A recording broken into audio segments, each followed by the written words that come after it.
So personally, I find that these two seem to resemble Starlight and Twilight from Generation 4. Also, the necklaces seem to hold some significance, as the blue unicorn's necklace really looks like Twilight's, and the purple unicorn, the pink unicorn, has one that really looks like Twilight's. The main five have ones that match their cutie marks, and the others just seem kind of random, and some of them match the G4 characters and others doesn't.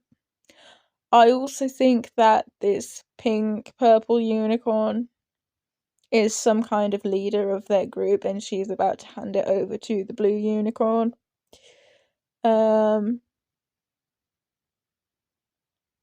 Also, it's interesting seeing the different magic colors as the new the new unicorns have blue and purple magic, which I think is kind of cool.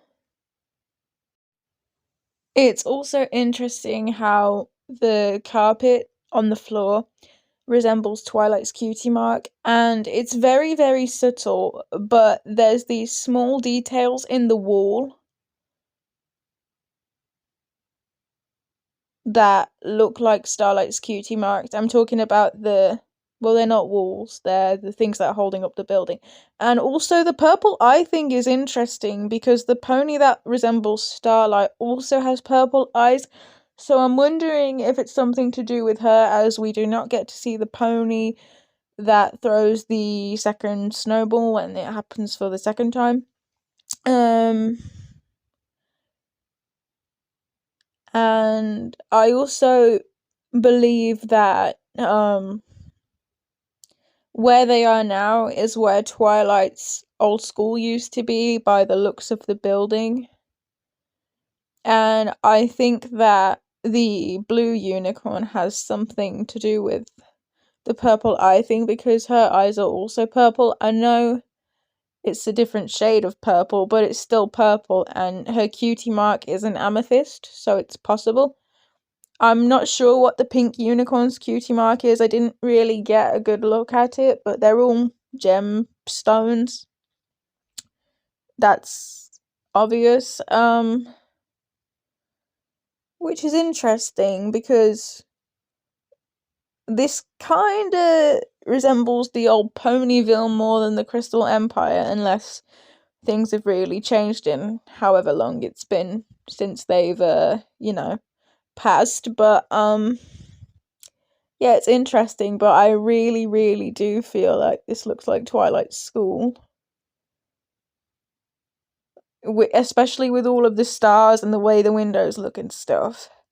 Obviously, it looks slightly different, but if hundreds of years have passed, or, well, even in a couple hundred years, buildings get changed. So it's very likely that this is Twilight School, and all of the unicorns seem to be wearing the same or similar kind of head things, but I've noticed that the leader and what seems to be her daughter, or someone related to her, have ones that resemble Starlight more, whereas the others just have these more general crown things that are all kind of the same. Also, all the cutie marks do look the same at certain points, but I think that's to do with glowing and reflecting, as all the cutie marks are actual gemstones, so when they do reflect, they would be white anyway, which is what happens in real life. But yeah, it's interesting to see that the writers, well, it feels to me anyway, like the writers are actually using their brains for once, which is a nice change for G5. I'm also meeting someone that used to work for Hasbro.